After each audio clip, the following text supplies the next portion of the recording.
Good morning, everyone. I hope you're all doing well. So today we are going to discuss source-based skills, and if we have time, we are also going to continue with some essay skills. I just want to give some 2 more minutes because I see that there are still people attending. If you can all hear me, can you just please raise your hand so that we can just know that you can hear us?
Okay, I think we can start.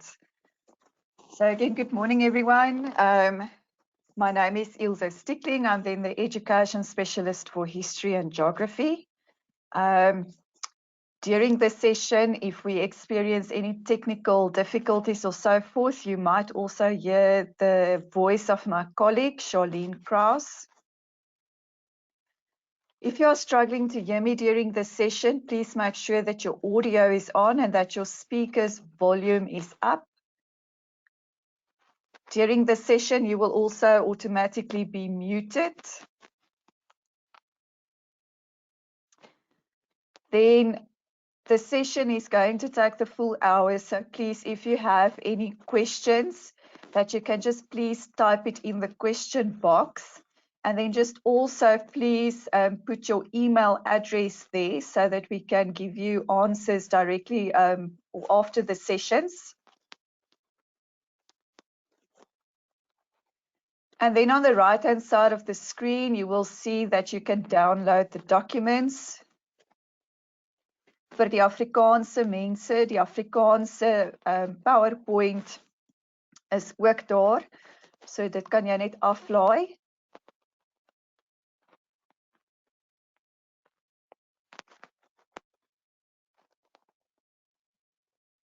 So please make sure that you download the documents. If you have any difficulty in downloading the documents, just also leave me your email address so that we can send you the PowerPoint presentations a bit later.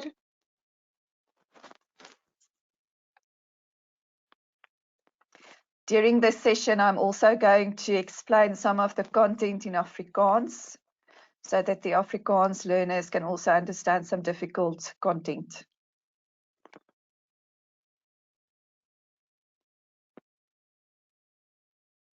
Okay, then let's start. Now remember that in every examination question paper for history, you will have a source-based section and you will have an essay section. Now, it is very important that you learn how to answer certain questions. So vir die Afrikaanse mense, in elke eksamen vraestel het jy 'n brongebaseerde afdeling en jy het 'n opstel afdeling. En in geskiedenis is dit ook baie belangrik dat jy sekere vaardighede aanleer om te weet presies hoe om sekere vrae te beantwoord. So these are basic skills that you need to understand, and on a regular basis you also need to practice this. So whether in the textbook or if your tutor gives you give you activities to do and so forth, that you learn how to answer certain type of questions that is sometimes difficult in a question paper to grasp the concept of, but that you learn these skills and learn how to answer these questions effectively. Okay, now the first one we are going to look at is usefulness versus reliability. And I specifically wrote the usefulness versus reliability because many learners confuse the two with each other. Okay, so in Afrikaans, usefulness is die bruikbaarheid van bronne versus die betroubaarheid van bronne. En hoekom ek dit so gestel het, is dat baie keer raak leerders te mekaar met die bruikbaarheid van bronne en die betroubaarheid van bronne. En 'n mens moet die verskil verstaan sodat jy die regte antwoorde kan gee op jou vrae.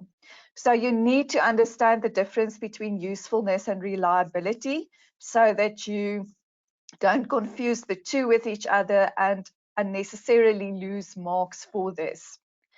Right, so the usefulness of sources. We can ask this in a number of ways. The first one there, let me just get the highlighter. Okay, so the first one that we can give you in a question paper is explain the usefulness of the source to a historian studying whatever the topic is in your question paper. Right, and then we can ask it in another way also. To what extent is the source useful to a historian studying whatever the topic is in the question paper? Right. So when we ask, explain the usefulness, you simply need to explain why you can use the source. If we ask you to what extent is the source useful, you have to say it's to a lesser extent useful or it's to a greater extent useful. So ons kan hierdie vraag vir jou op twee maniere vra. So ons kan vir jou vra verduidelik die bruikbaarheid vir die bron van die bron vir 'n geskiedkundige wat ook al die topik is bestudeer, of ons kan vir jou vra tot watter mate is die bron bruikbaar en dan moet jy kan sê dit is tot 'n mindere mate bruikbaar of dit is tot 'n meerdere mate bruikbaar.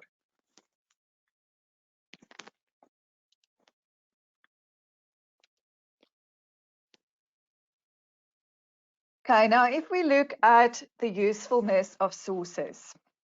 A source is useful when you can use the source for the purpose of your study. For example, if you are studying the Second World War, but you only have a source available on the French Revolution, will it be useful for your study? Obviously not. It will not be useful because the source that you have available is on the French Revolution. It has nothing to do with the Second World War. Okay, so in this case, a source will definitely not be useful.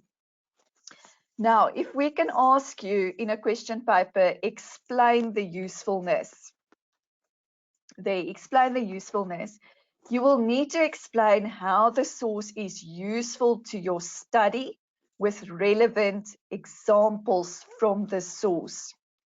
For example, the source is useful in explaining mental abuse suffered by captives in prisoner of war camps, as well as the brutality of camp administration and management. And here it is also very important that you look at your mark allocation, right? So sometimes we can ask you to explain the usefulness and make it 1 times 2 equals 2. Then there is only one thing that you need to explain. But if it is 2 times 2 equals 4, there are 2 different things that you need to explain why the source is useful to get the full 4 marks. Okay, so please don't elaborate on one aspect and expect that you are going to get 4 marks. There must be 2 different things explained why the source is useful.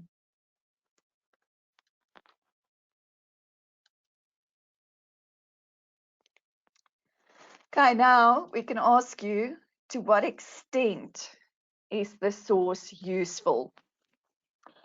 Then you can read the source carefully and you can write there to a lesser extent. In Afrikaans sal dit wees tot 'n mindere mate is dit bruikbaar. And this means that the source is not very helpful. And there might be a number of reasons for this.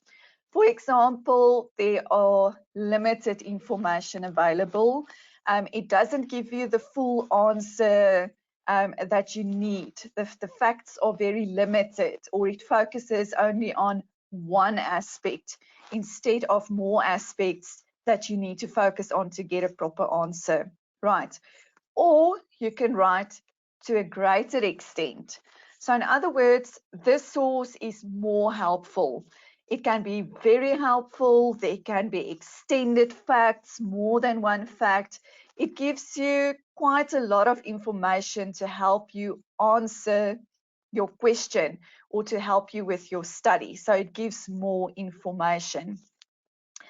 Now, remember, in history, whether it's reliability or extent of usefulness or whatever, you can go both ways with your answer as long as you can explain it with proper motivation and factual content.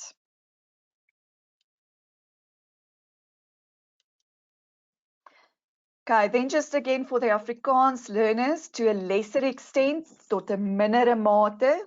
So dit is baie minder help van hulp vir jou. Dit het beperkte feite in. Dit gee nie vir jou soveel inligting soos wat jy nodig het nie, of dit fokus byvoorbeeld net op een aspek en jy het meer inligting nodig. Of jy kan skryf tot 'n meerdere mate. Daar's baie meer feite wat vir jou kan help. Baie meer inligting wat jy kan gebruik en dit gee basies vir jou grootliks jou antwoord.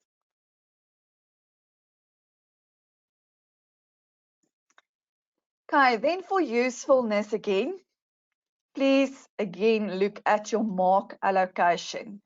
For 2 times 2 equals 4 marks, you will have to specify to a lesser extent or to a greater extent and explain 2 reasons. If they only ask you in a question paper to explain the usefulness, in other words, they don't ask you for the extent of the usefulness, you must still write useful and then explain 2 reasons. Okay, now this is very important in history and you need to make a mind note for this. If they ask you to what extent it is useful, you have to write to a lesser extent or to a greater extent. You are not going to receive marks for that. But in order to receive marks for your motivation or your explanations, you need to write that. Because immediately when a marker marks your answer sheet, they want to see what your argument is to a lesser extent or a greater extent in order for you to receive marks for your motivations. It's the same with yes or no answers in history as well, or reliability. You have to write yes or no and then your explanations. Again, you don't get marks for yes or no or reliable or not reliable. You only get marks for the motivations, but in order to get those marks, you have to first give us your argument. Right. Now, the same for yes or no, agree, disagree, justified or not justified. You don't get marks for this, but for your motivations or explanations. But you must still state this to get marks for the explanations to make your state of the argument clear. Right. So vir die Afrikaanse mense, kyk asseblief baie mooi na jou punte toekenning. As daar staan 2 maal 2 is gelyk aan 4, dat jy 2 verskillende standpunte motiveer. Okay, daar moet 2 verduidelikings wees, daar moet 2 motiverings wees. En dan moet jy kan skryf tot 'n mindere mate of tot 'n meerdere mate om jou punte vir jou verduidelikings te kry. Dieselfde met ja of nee, stem saam of stem nie saam nie, geregverdig of nie geregverdig nie. Jy moet daardie woorde skryf. Al kry jy nie punte daarvoor nie, sodat jy punte vir jou verduidelikings of jou motivering kan kry. Dit is baie belangrik, want die merker van jou vraestel moet onmiddellik kan sien wat is jou argument sonder om te kan probeer raai met jou verduidelikings. So dit moet duidelik wees.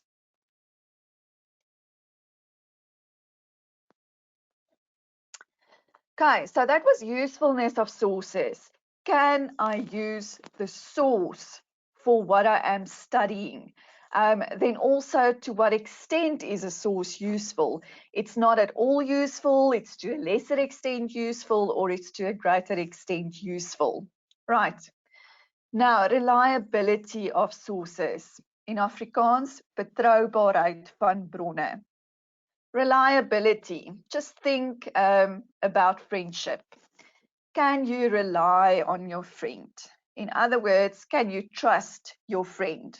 Now, the same with a question that is on reliability. Can you trust the source? Can you trust the information in the source to give you the correct information or facts or whatever?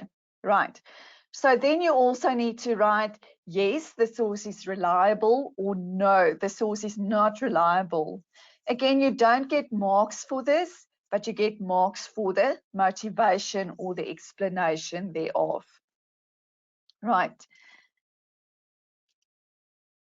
The first one there, is the information the same as information in other sources? Now, in other words, sometimes it's very difficult to determine whether the information is reliable or not. Okay. So, for example, you are doing research for your research task in history, and you go to the very first website and you use that information. That would be a mistake, because you don't know exactly who posted the website. You don't really know if the facts are correct.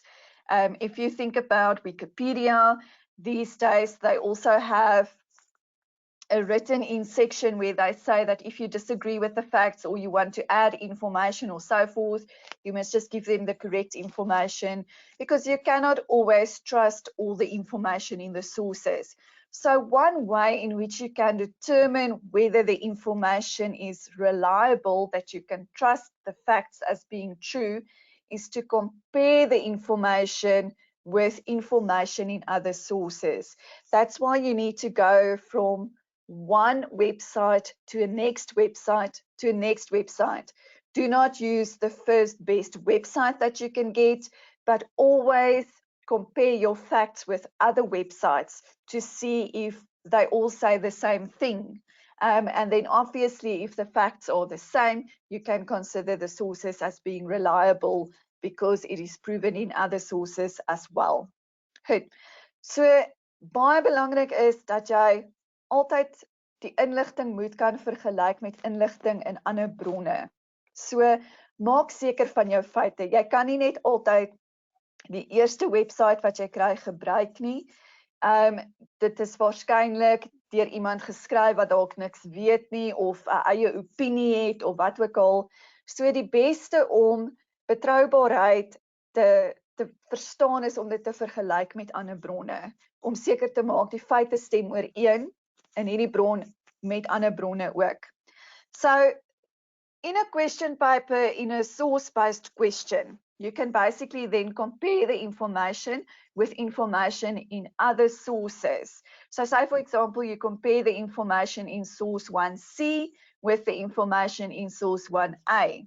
And then you see, oh, but these facts are actually repeated in the source. So one of your motivations can then be, yes, it is reliable because the information or the facts are also stated in the other sources. Right. Then also, to determine reliability, you can look at the author of the source. Now, many times authors can be extremely biased, one-sided.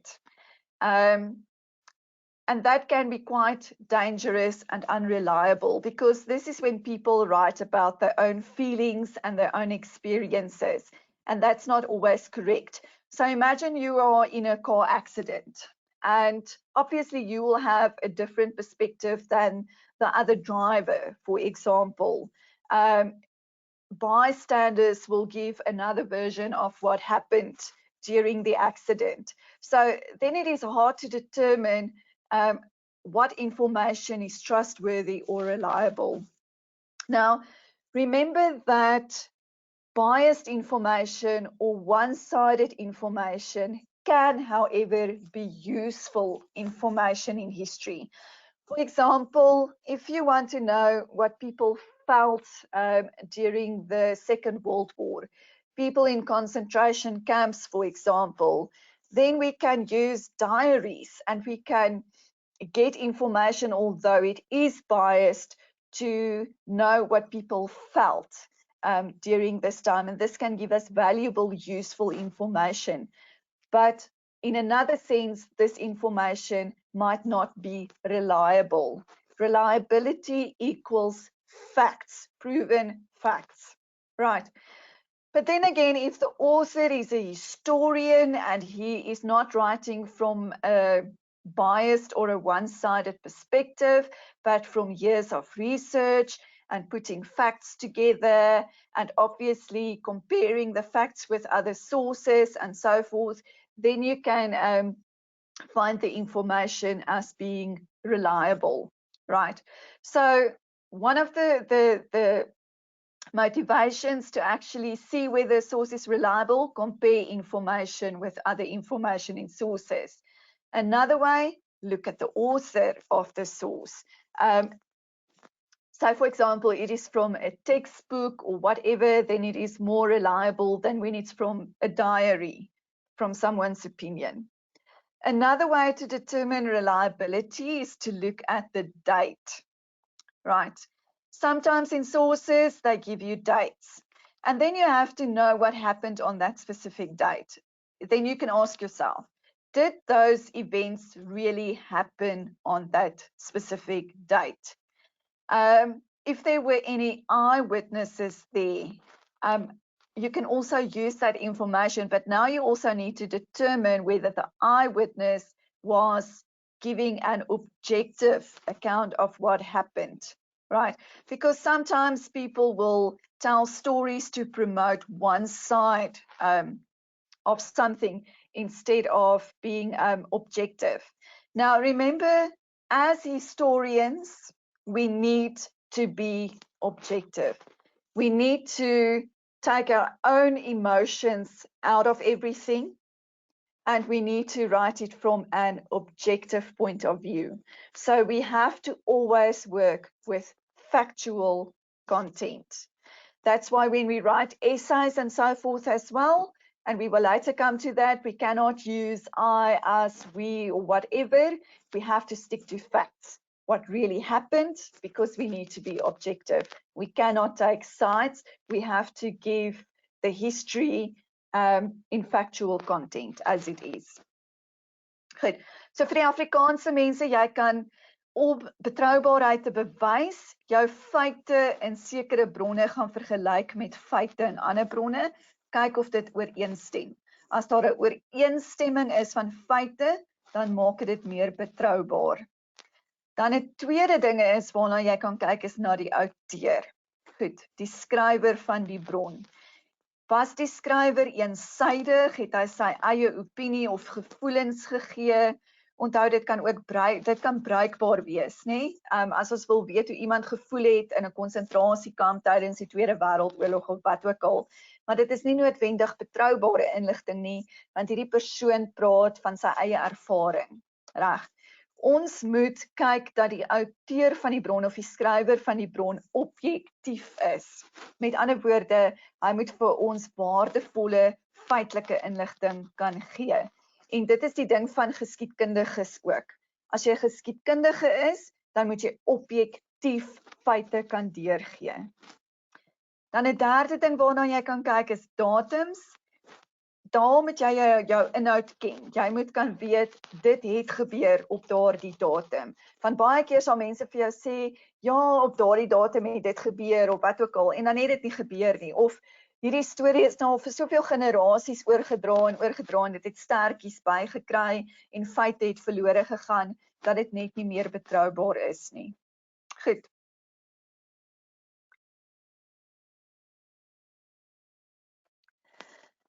Okay, so what is bias? Vooroordeel. Bias is one-sided information. Now, this can include, for example, cartoons, where the cartoonist has his own perspective of things. can make a satire or a joke of something, or has a strong opinion of something. That might not be the truth, but this is what the person experiences or how the person views something, but it's not necessarily based on facts, right? So one-sided information, it's not objective. Propaganda is usually one-sided. Now, this is a term that you have been exposed to from the intermediate and senior phase in history as well. Propaganda is mostly used for political reasons, especially in war and so forth. You will see a lot of propaganda being used. It is to promote one-sided information. For example, if you want to make the enemy look bad, you will make posters and put up posters everywhere to portray the enemy, for example, as a monster or whatever, right? So again, propaganda is one-sided, it is biased information. It wants to promote an idea and sometimes also to brainwash people to believe something. And it's not always telling the truth. Then a person's opinion based on personal feelings or own experience. Right, we are all human beings. We have different emotions and so forth. And if some of us experiences the same situation, we are all going to experience it maybe in different ways. If something happened to you, you might have one version of what happened, and someone else that was also involved will say something else. Okay, so although a person's opinion can be useful in history to know about personal feelings and so forth, you have to be very careful to use that as factual content and reliable information, because it is biased. It is one-sided information. Then biased information cannot be reliable, but it can be useful. And I've mentioned this before, when you want to know how people experienced World War II, for example. Now, I want you to think about the following. I don't know if you've seen these movies, but Pearl Harbor, the movie versus Letters from Iwo Jima. Now, if you watch the movie Pearl Harbor, you will, for example, have a lot of emotion towards the Americans. You will have sympathy or maybe even empathy with the Americans during the attack of Pearl Harbor. So this is a one-sided movie that basically promotes how America was affected by the bombing of Pearl Harbor in the Pacific Ocean. But then if you watch a movie like Letters from Iwo Jima, you will also understand the Japanese side of World War II and the bombings and so forth. And you will actually start to have sympathy and empathy with, for example, the kamikaze that received orders to be trained as suicide pilots. And Japan, who had this extreme thing of honor, that if you receive an order from the emperor, you obviously need to do it, whether you want to or not. There's no other option, because it all involves the honor of your family, right? And then you start to have sympathy and empathy with the Japanese as well, right? So in order to be objective as a historian, you cannot choose sides. You have to go both ways. And you have to really understand what made people do what they did. There's a relatively new movie, also Midway. Now, this was for me quite a good movie, because this movie also incorporated both sides, also with the Japanese and feelings of the Japanese and so forth. So This movie, although also mostly from an American perspective, did succeed in also putting in the Japanese way of thinking and made it a bit more objective than other movies as well. So remember movies like Pearl Harbor and Letters from Iwo Jima and so forth. Most of this information is from factual information, but then there's also a lot of fiction also put into these movies.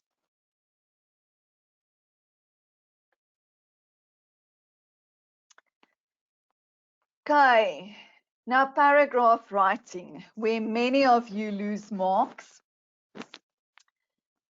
One important thing, never ever write separate sentences. It is not a paragraph, right? And then many of you write extremely short paragraphs. It's too, you cannot put enough facts in a very short paragraph. So always attempt, if you look at that bottom bullet point, always attempt to write 15-line paragraphs. That's the maximum of a paragraph in history. But a 15-line paragraph can actually help you to give more information in a coherent paragraph, right? So again, very important, firstly, do not write separate sentences. It does not count as a paragraph. You will lose marks. Then you need to write a coherent paragraph that creates a flow of information. Now, also very important is that some of you take one or two facts, and then in this paragraph, you just continue elaborating on these facts.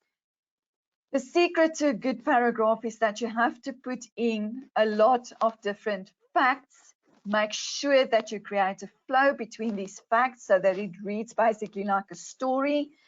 You have to use content from the sources as well as your own knowledge. But this is a skill that you need to develop, to actually integrate a number of facts in such a way that you can still summarize it in a paragraph of about 15 marks. Okay, now also very important, and this is also one thing that learners struggle with. You need to pay attention to proper sentence construction. Sometimes we read essays and we read paragraphs and there's no definite beginning of a sentence or end of a sentence because you don't put in punctuation marks. There's no full stop. There's no capital letters in the beginning of new sentences. The sentence construction is just so strange that it really reads difficult. And from the start, if a marker sees this, obviously it's going to have a negative impact on the marker. So you need to pay attention to proper sentence construction, to the correct spelling as far as possible, and the use of punctuation marks in the right places. Remember, from grade 10 to 12, you are already in the FET phase. You are preparing for the outside world, for university, technicon, the workplace, etc. And you need to work here already on your professional image. And the correct writing has to do a lot with your professional image. So please aim for at least 15-line paragraphs to include all important information. Okay, nou vir die Afrikaanse mense, as jy paragrawe skryf, moet asseblief nie aparte sinne skryf nie, dit moet 'n paragraaf wees. Right. Again, bullet points, kolpunt in Afrikaans, it does not belong in a paragraph. It does not belong in an essay in history. Okay, so stay away from bullet points. Jy moet 'n aaneenlopende paragraaf kan skryf wat 'n vloei van inligting weergee. So met ander woorde, jy moet soveel as moontlik feite in jou paragraaf kan sit, maar dit moenie onsamehangend wees. Dit moet vloei, dit moet amper soos dit moet 'n storie vertel. En dan weer eens wanneer jy 'n paragraaf skryf, moet jy die inligting in die bronne kan gebruik en jy moet jou eie kennis ook kan gebruik, dit wat jy geleer het. Jy moet oplet na behoorlike sinskonstruksie. Baie keer merk ons paragrawe of opstelle, ons kan nie sien waar 'n sin begin nie, ons kan nie sien waar hy eindig nie, want daar word nie hoofletters gebruik nie, daar word nie punte gebruik nie. Somtyds is die spelling ons verskriklik beroerd, dat 'n mens amper nie kan glo iemand is in die VOO fase nie. So mens moet begin besef dat wanneer jy tussen graad 10 en 12 is, dat jy alreeds voorberei vir die werkplek eendag, vir universiteit, vir die tegnikon of wat ook al jou planne is. En jy is alreeds besig om jou professionele beeld te bevorder. So jy moet onthou dat dit is waar jy begin. Jy moet leer om reg te skryf. If you are not sure about the correct spelling, use a dictionary. Use Google to type in the word to see the correct spelling. There's a lot of technology available that can help you. Spell checks that you can use when you type documents and so forth. But it is important to learn correct spelling of words. Right. Mik vir omtrent 15 reëls lange paragrawe, sodat jy weet jy het genoeg inligting ingesluit. Jy gaan nie baie punte kry as jy net 5 of 6 lyntjies skryf nie, want jy sou onmoontlik nie genoeg inligting kan insit in daai 6 lyntjies nie, of voldoende verwys na jou eie kennis, sowel as na die bronne wat jy gebruik het nie. So wees asseblief bewus daarvan.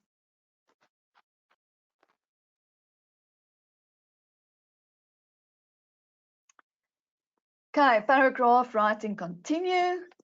You must use information in all relevant sources. So remember, there might be sources that is not relevant to the question asked in the paragraph. Say, for example, you have 4 sources, 1A, source 1B, source 1C, source 1D. Then obviously source 1C you can exclude because it doesn't really answer, or you cannot use the information from source 1C to write your paragraph. So please make sure that you use information in the relevant sources that can actually answer the question.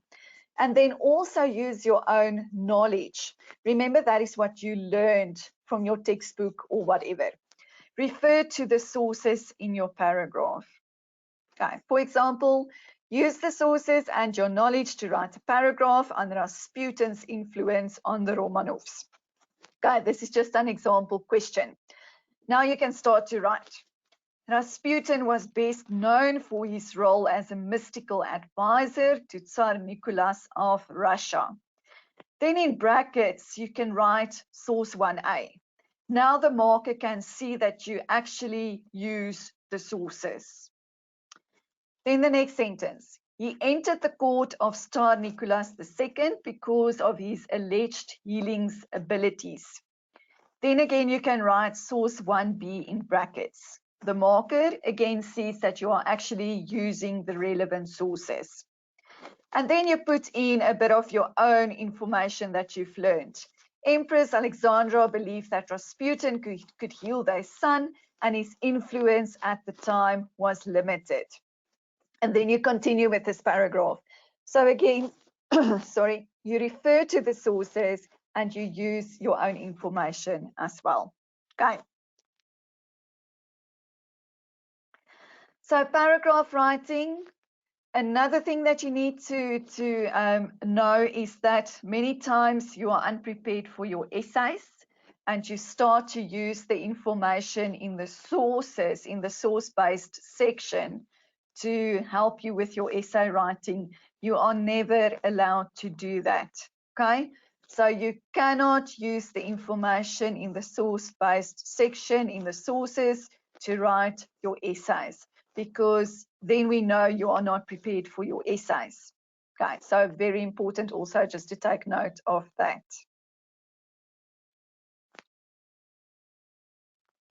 Now, also in source-based skills development, it is very, very important to look at your mark allocation, because a lot of you actually know your content, you know your work, but you are throwing away marks because you do not look at the mark allocation.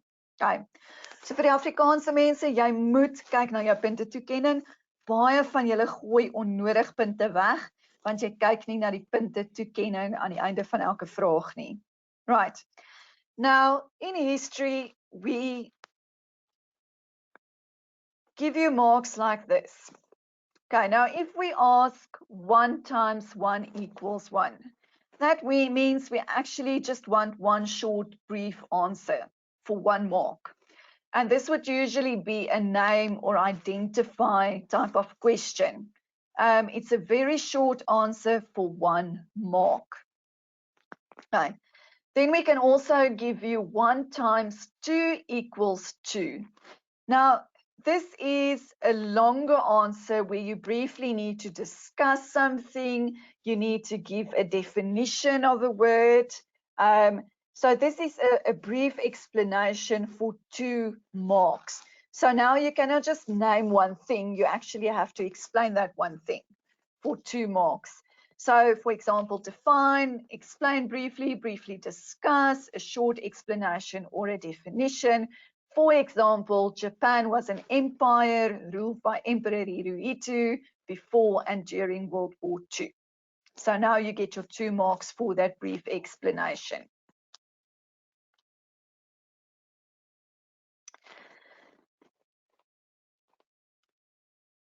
Okay, then you also get marks like 3 times 1 equals 3, 2 times 1 equals 2, 4 times 1 equals 4. And this would typically be like list 3 causes or name 2 things, identify 4 aspects. And then you need to put that below one another to get those individual marks. So 3 times 1 equals 3, there's 1, there's 2, there's 3.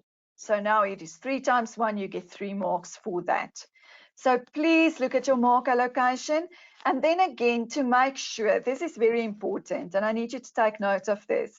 Also with explain type of questions, 2 times 2 or so forth, if you want to be sure that you get the marks, use bullet points in the source-based questions.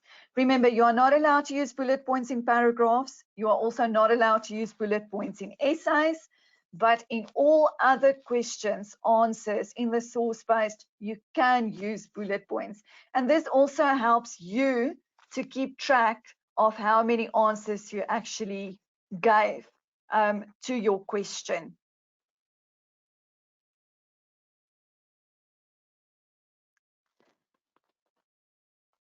Okay, now this is one that you will regularly get.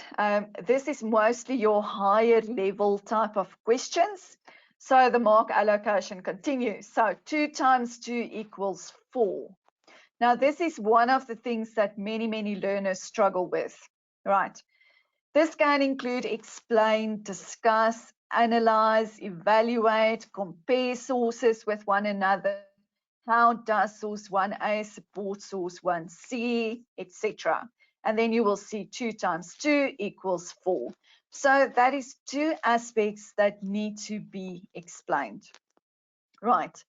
Now, what is very important, especially with compare type of questions, is sometimes learners write in the first bullet point, source 1A says the following. And then in the next bullet point, you write source 1B says the following. That's not 2 separate explanations.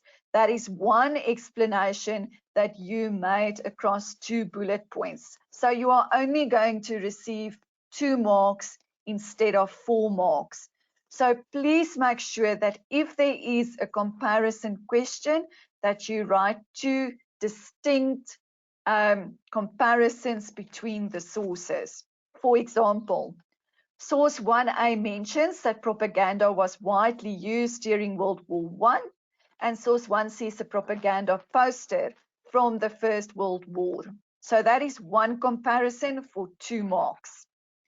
Now you give your second comparison between the sources. Source 1A identifies various propaganda techniques that were used, for example, to make the enemy look bad. The poster in source 1C portrays the enemy as a vicious monster. So now you have 2 separate comparisons between the same sources, and you can get your full 4 marks instead of just 2 marks, right? Another thing that I actually witnessed with especially homeschool learners when I was myself invigilating a few years ago at a homeschool center is that you receive in grade 10 2 hours per history paper, and in grade 11 and 12 you receive 3 papers. But then you write as quickly as possible because you are allowed to leave earlier during the session. Whereas in a school, you have to sit the full 2 hours. You have to sit the full 3 hours of the paper. And this forces you to actually write more information, to actually spend an hour per essay, to use your time wisely. In a way, when learners start to leave the venues during an examination, it puts pressure on other learners to actually also just quickly hurry up so that they can leave the venue. Please use your time fully during an examination. This is your marks, this is your future. Use the time you have available. Make sure that you write according to the mark allocation. Right.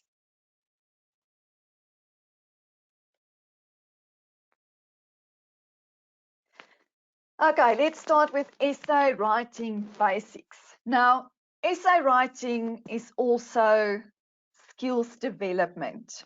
So die skryf van opstelle het ook baie vaardighede wat 'n mens moet aanleer. Right. So essay writing in history is not the same as essay writing in Afrikaans or English or whatever. Essay writing in history comprises of high order thinking. It's more difficult because it's not just a story that you write, it is actually facts that you need to use and critically discuss, analyze, evaluate. It's higher order thinking. You need to set an argument throughout your essay. And these are skills that you need to develop. This is very, very important.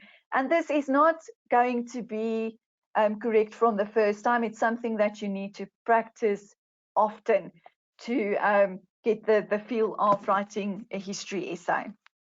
Right. Now, the first thing about history essays that is important, in your instructions in a question paper, you will see that a grade 10 essay must be at least 2 pages long. Right. A grade 11 to 12 essay must be at least 3 pages long. Now, please pay attention to your handwriting size. If you have a large handwriting, you can write more than 2 pages.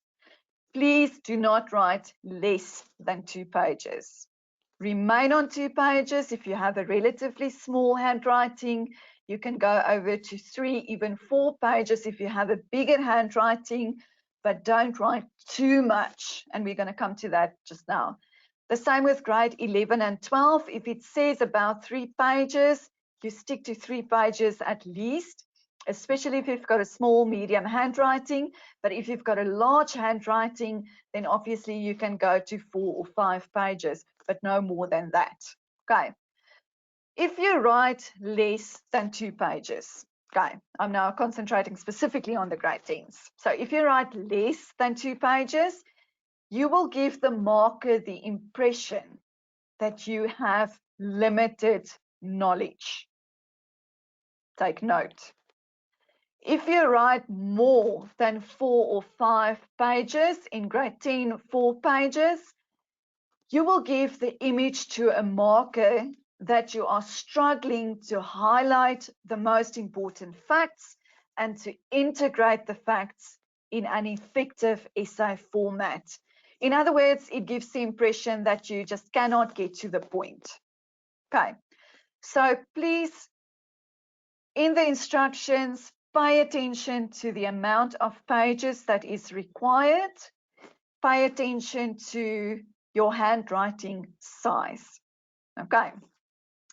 Then please, when you write essays, it is very important that you stick to the question. avoid irrelevant information, right? A lot of you sometimes write information, it's factual, you know your content, but it has absolutely nothing to do with the question. And you actually lose marks there. It is marked as irrelevant. So please make sure that you read the whole question. Another problem that we all frequently see with learners is that you sometimes quickly read the question and you focus on one aspect of the question and then you start to write the answer. And then us markers can actually see that you did not read the complete question. You only focused on that one section of the question and you thought you knew the answer and you're losing marks. Okay. Then also in an essay question, please look for dates. Sometimes we can ask you to explain important aspects of the Cold War between the period of 1960 to 1989.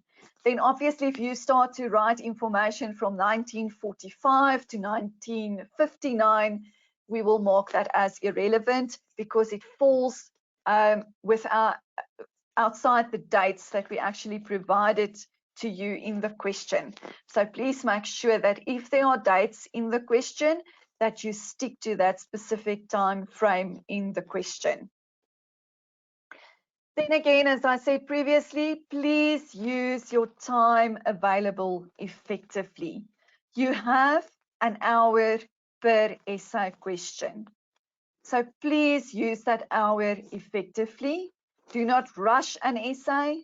You even have basically time to do a quick mind map as well as planning on your answer sheet.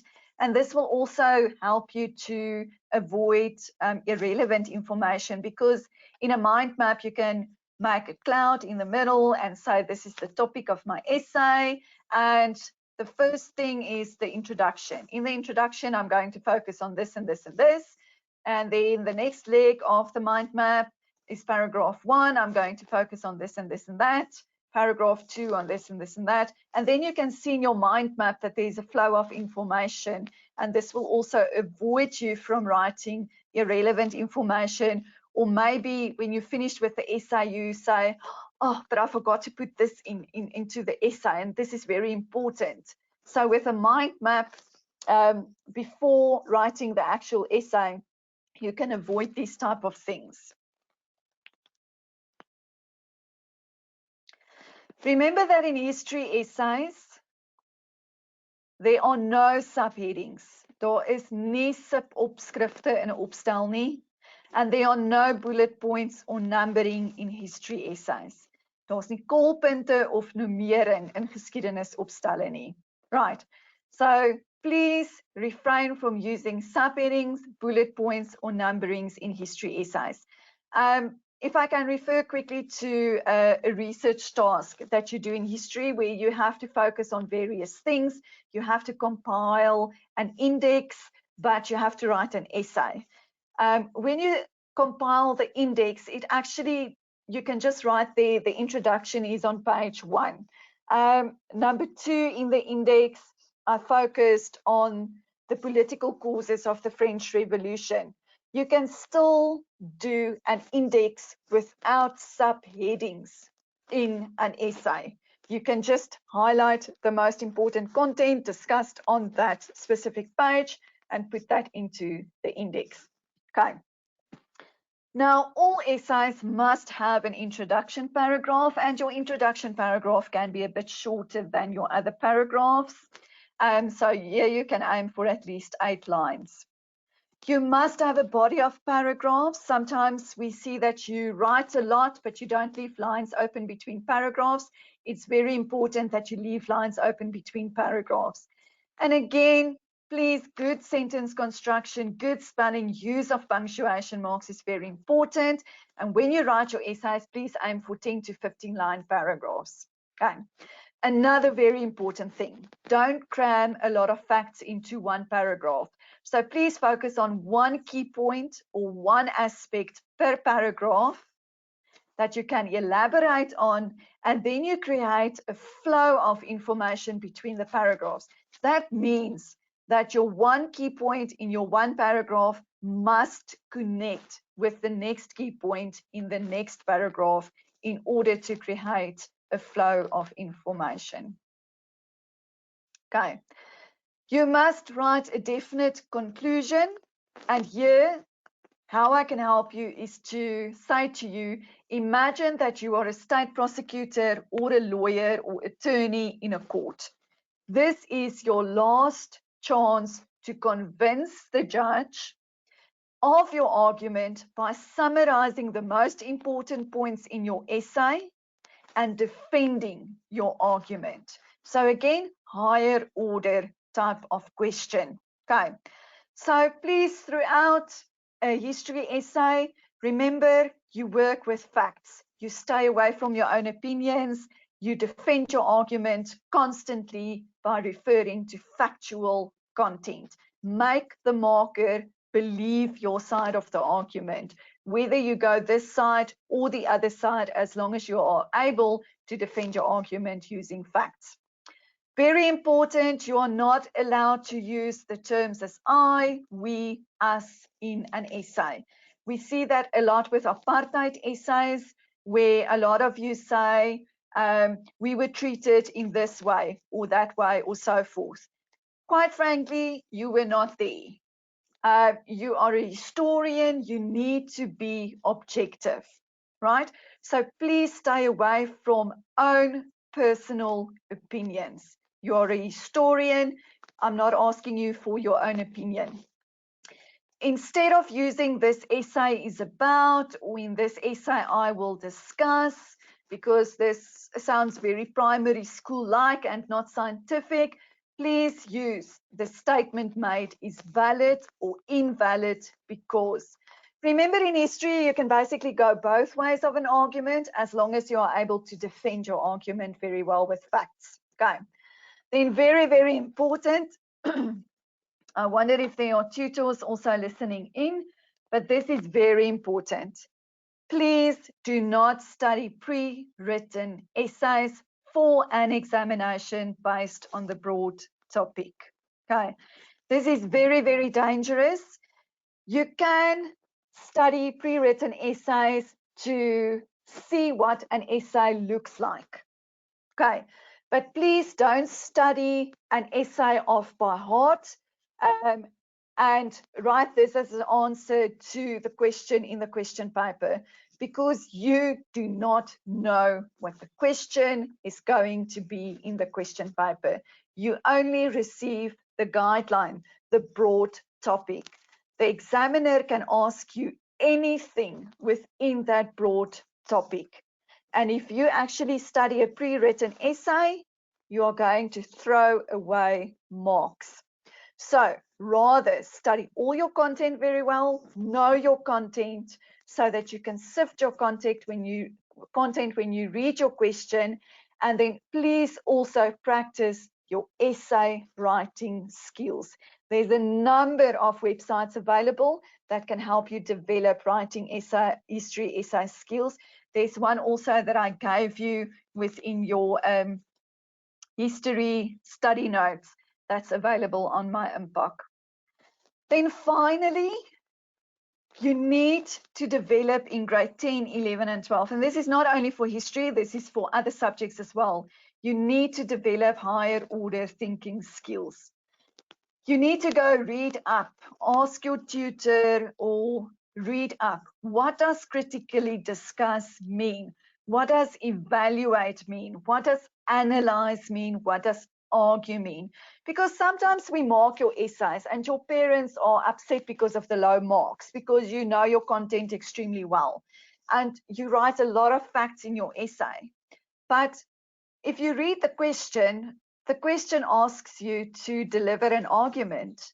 And throughout the essay, you just discussed facts. Yes, you know your content very well, but there's no higher order thinking skills. You did not deliver an argument. You did not critically discuss. You only discussed the facts. You did not evaluate or analyze the facts. You only wrote down the facts like a story. Okay, So in history, it is very important, and this is one thing that needs to be practiced, to actually incorporate those higher order thinking skills. So these type of essays involve higher order thinking skills throughout. It's not just a mere rewrite of facts learned. It involves much more skill than simply writing a discuss essay. For example, the topic must be analyzed thoroughly for an in-depth look. All claims are supported by factual evidence. Argue your statement based on facts, evaluate, analyze those facts throughout, not just introduction. And also to help you here is to go look at TV programs or stories where people are in courts defending clients and so forth. And here you will get the feeling that they are not simply giving facts to the judge or so forth, they are actually analyzing the facts. Forensic scientists are analyzing things because they want to argue why someone is guilty or not guilty. And the same for a historian as well. You need to put the facts in such a way that you actually make the judge believe your side of the story and believe your facts, because you're not just discussing it, but you're actually bringing in higher order thinking skills. Again, this is something that you need to practice. It doesn't come easy to everyone. Okay. Then please, people, if you have any questions, I hope you enjoyed the session, that you please leave your questions with your email address so that I can later give you feedback on your questions. And then if you have any other questions that is not content related to history, you are welcome to contact info@impact.co.za, or if you want to have more information about Impact itself. Right, so great teams, thank you for joining me this morning. I hope you learned something and I hope it was of some value to you. So please just go practice when you do your activities in your textbooks, and go practice essay writing and go develop those specific skills, and you will do well in the exams. Okay guys, bye. Dankie Charlene.